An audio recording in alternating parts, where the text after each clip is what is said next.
नमस्कार। आज हम हिंदी साहित्य का महत्वपूर्ण काल रीतिकाल या रीतिकालीन काव्य, जिसकी एक महत्वपूर्ण काव्य धारा रीतिबद्ध काव्य धारा, उस काव्य धारा के महत्वपूर्ण कवि केशव के बारे में अध्ययन करेंगे। इससे पूर्व हम हिंदी साहित्य के इतिहास में रीतिकालीन काव्य के बारे में अध्ययन कर चुके हैं। हिंदी साहित्य के इतिहास में रीतिकाल एक महत्वपूर्ण कालखंड माना जाता है। इस रीतिकाल में या रीतिकालीन जो काव्य है उसका समय संवत 1700 से संवत 1900 ईस्वी तक के कालखंड को कहा जाता है। रीतिकाल के नामकरण संबंधी विवाद में हमने यह अध्ययन किया था कि इस काल को इतिहासविदों ने मुख्य प्रवृत्ति के आधार पर इसे श्रृंगार काल, कला काल, अलंकृत काल आदि कई नामों से विभूषित किया गया। प्रवृत्तियों के आधार पर नामकरण दिया गया, किंतु इस रीतिकाल के समग्र साहित्य को या संपूर्ण साहित्य को हम पढ़ते हैं तो ये वर्गीकृत जब उसे किया गया तो उस वर्गीकरण में उसको रीति प्रवृत्ति के आधार पर 4 भागों में बांटा या महत्वपूर्ण रूप से 3 भागों में बांटा, जिसका हम अध्ययन कर चुके हैं। इससे पूर्व के वीडियो में उनका हम अध्ययन कर चुके हैं, जिसे रीतिसिद्ध काव्य धारा, रीतिबद्ध काव्य धारा तथा रीतिमुक्त काव्य धारा। इसी रीति के आधार पर इन 3 विभागों में या इन 3 भागों में रीतिकालीन काव्य को बांटा गया। रीतिबद्ध काव्य धारा, जिसमें रीति के बंधनों का निर्वाह करते हुए काव्य लिखा गया, वह रीतिबद्ध काव्य धारा कहलाई। रीतिसिद्ध काव्य धारा, जिन्होंने रीति को सिद्ध तो किया तथा उदाहरणों से अपनी कविता का सृजन किया तथा शास्त्रों को अपने मस्तिष्क में रखते हुए जो रीति के अनुकूल अपनी काव्य रचना कर रहे थे, किंतु उन्होंने अलग से किसी लक्षण ग्रंथ का सृजन नहीं किया या किसी लक्षण ग्रंथ की रचना नहीं की, इसलिए उन्हें रीतिसिद्ध काव्य कहलाया या वह रीतिसिद्ध काव्य धारा कहलाई। क्योंकि ये रीति में सिद्ध थे, परंतु उन्होंने उस सिद्धता का हर जगह प्रयोग नहीं किया। उसके पश्चात जो काव्य धारा आई उसे स्वच्छंद काव्य धारा या रीतिमुक्त काव्य धारा भी कहलाती है। उसका भी अध्ययन हम कर चुके हैं। उन्होंने अपने छंदों के बंधन को स्वीकार किया, शास्त्रों के बंधनों का बहिष्कार किया या उनका विरोध किया, या अपने निज प्रेम की अनुभूतियों को व्यक्त करने के लिए अपने काव्य सृजन की सार्थकता समझी। इसलिए उन्हें रीति से मुक्त अथवा शास्त्र की परिपाटी से मुक्त कवि के रूप में हमने अध्ययन किया था, जिसमें घनानंद, बोधा, आलम, ठाकुर, जो कि इसी काव्य की श्रेणी में आते हैं या उन्हें रीतिमुक्त काव्य धारा कहते हैं। इसके अतिरिक्त एक चौथी काव्य धारा भी मानी जाती है, जो रीति से इत्र यानी रीति के अलावा उन्होंने भक्ति, नीति, वीरता आदि अनेक कई विषयों को अपनी विषय वस्तु बनाकर अपनी काव्य रचनाएं की, या कोई युगीन आवश्यकताएं या युगीन परिस्थितियों के अनुसार जिन्होंने अपनी काव्य रचनाएं की, वो रीति से इत्र काव्य धारा कहलाई। यह 4 काव्य धाराएं रीतिबद्ध, रीतिसिद्ध, रीतिमुक्त तथा रीति से इत्र काव्य धारा इसी रीतिकालीन काव्य के अंतर्गत हम पढ़ते हैं, अध्ययन करते हैं, जिसके अंतर्गत अनेक कवि आते हैं। परंतु उन सभी काव्य धाराओं में सभी कवि जो आते हैं उनमें कुछ महत्वपूर्ण कवि हैं जिनका हम अध्ययन करते हैं। इन 200 वर्षों के इतिहास में इस रीतिकालीन काव्य में जो महत्वपूर्ण कवि आते हैं, उन महत्वपूर्ण कवियों में प्रसिद्ध कवि माने जाते हैं, या जो रीतिबद्ध काव्य धारा के महत्वपूर्ण कवि हैं, या जिनके अवदान को, जिनके प्रदेय को हम ससम्मान स्मरण करते हैं, या जिनके काव्य को विषय वस्तु के रूप में हम पढ़ते हैं, या उनके काव्य की विषय वस्तु का हम प्रवृत्तियों का, विषय वैविध्य का आदि, शास्त्र निरूपणों का आदि कई सारी प्रवृत्तियों का हम अध्ययन करते हैं।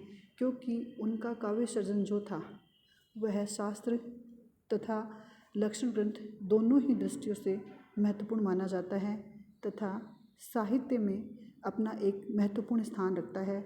वही महत्वपूर्ण कवि रीतिबद्ध काव्य धारा के प्रमुख कवि या सर्वप्रथम रीतिबद्ध काव्य धारा के जो प्रवर्तक माने जाते हैं, उनके अंतर्गत हम देखें तो उनमें महत्वपूर्ण नाम आता है केशव दास का, जो कि रीति निरूपण की दृष्टि से आचार्य वर्ग की श्रेणी में माने जा सकते हैं। कवि शिक्षक की श्रेणी में भी उनको शामिल किया जाता है। उन्होंने कविता भी लिखनी सिखाई, अर्थात उन्होंने अपने शिष्यों को या उन्होंने अपने अनुचरों को कविताएं भी लिखनी सिखाई तथा उन्होंने प्रशस्तिपूर्ण कविताएं भी लिखी तथा भक्ति से संबंधित एक महत्वपूर्ण ग्रंथ लिखा, जो कि हिंदी साहित्य में महत्वपूर्ण ग्रंथ माना जाता है, जिसे हम रामचंद्रिका के नाम से जानते हैं, जो इस बार BA द्वितीय वर्ष में हमारे प्रथम प्रश्न पत्र में पाठ्यक्रम में भी शामिल है। अतः उस दृष्टि से भी केशव महत्वपूर्ण माने जाते हैं। आचार्य केशव ब्राह्मण कुल में उत्पन्न हुए तथा उसी के पश्चात उनकी शिक्षा या काव्य रचना की शिक्षा उन्हें अपने परिवार से ही प्राप्त हुई और उसी आधार पर उन्होंने अपनी रचनाएं लिखी, जिनमें उनकी महत्वपूर्ण रचनाएं रामचंद्रिका, जो कि हमारे इस बार पाठ्यक्रम में है, मानी जाती है।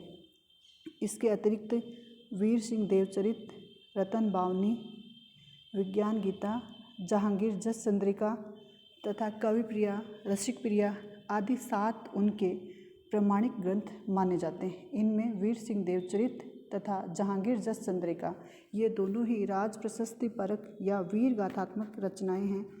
विज्ञान गीता का वर्ण विषय भक्ति, ज्ञान तथा अध्यात्म को इन्होंने बनाया है। केशव के द्वारा रचित रामचंद्रिका एक महाकाव्यात्मक रचना मानी जाती है, जिससे संबंधित प्रश्न भी बहुत बार परीक्षा में पूछा जाता है। यह इनका महाकाव्यात्मक संबंधी प्रश्न या उससे विवाद संबंधी भी आता है, या उसकी भाषा से संबंधित या मार्मिक प्रसंगों का वर्णन न करना आदि विषय से संबंधित महाकाव्य से संबंधित प्रश्न इस रामचंद्रिका से पूछे जाते हैं।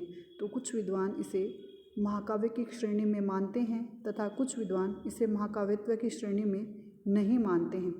अगर इसका अध्ययन हम करें तो विवाद को छोड़ दें तो यह रचना अपने आप में अनूठी है, क्योंकि इसमें संवाद योजना, कला पक्ष, छंदों का वर्णन तथा अलंकारों का वर्णन आदि सभी दृष्टियों से हिंदी साहित्य की यह एक अनूठी रचना मानी जाती है।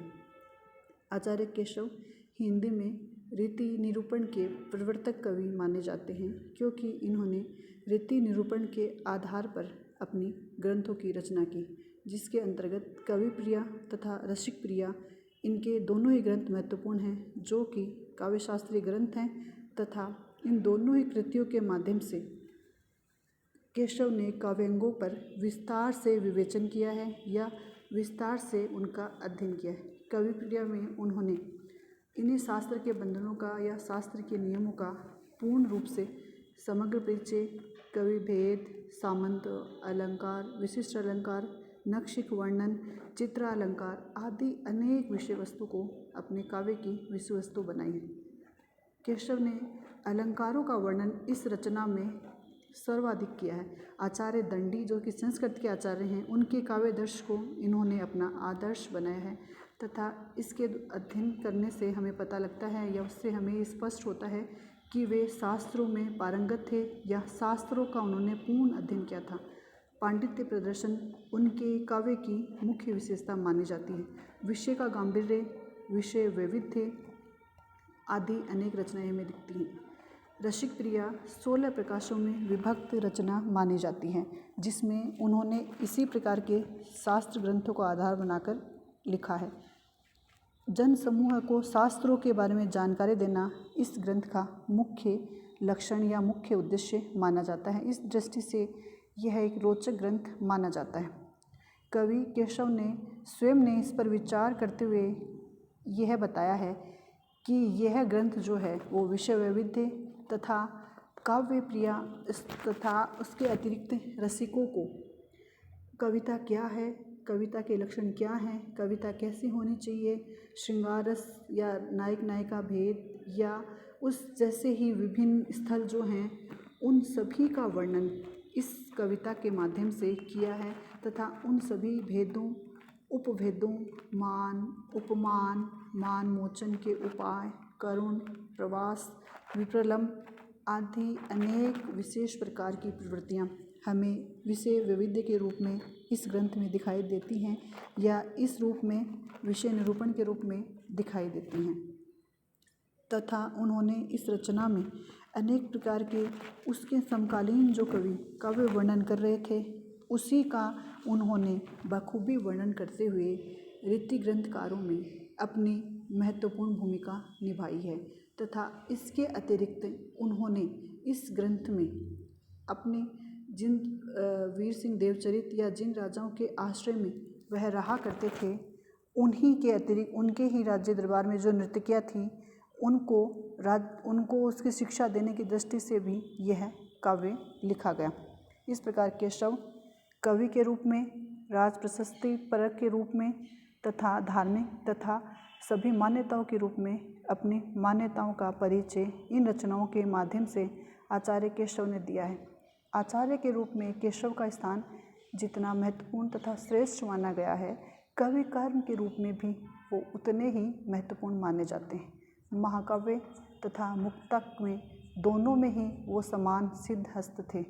ब्रज भाषा के माध्यम से जो भी काव्य ग्रंथ उन्होंने लिखे हैं उनसे पूर्व में जो कवि हुए हैं उतनी अद्भुत क्षमता आचार्य तुलसी में ही मानी जाती है। भाषा की दृष्टि से वैसी दृष्टि और किसी में नहीं मानी जाती। उनकी चमत्कार दृष्टि को देखकर आचार्य शुक्ल उन्हें हृदययुक्त कवि कहते हैं तथा इनकी कल्पना तथा चातुर्य की प्रशंसा आचार्य शुक्ल मुक्त कंठ से करते हैं। वे कहते हैं रसिक प्रिया संवत 1648 की रचना जो है वह चमत्कार प्रदर्शन की दृष्टि से महत्वपूर्ण मानी जाती है तथा चतुराई की दृष्टि से भी यह रचनाएं महत्वपूर्ण मानी जाती हैं। इसलिए आचार्य शुक्ल भी रीति ग्रंथकारों में आचार्य केशव को महत्वपूर्ण मानते हैं। इस प्रकार कवि की दृष्टि से रामचंद्रिका हो, विज्ञान गीता हो या उनके जो राज प्रशस्ति परक ग्रंथ हैं या जो लक्षण ग्रंथ उन्होंने लिखे हैं वे सभी केशव की अद्भुत शक्ति या विलक्षण शक्ति या एक विराट कवि के रूप में उन्हें स्थापित करते हैं।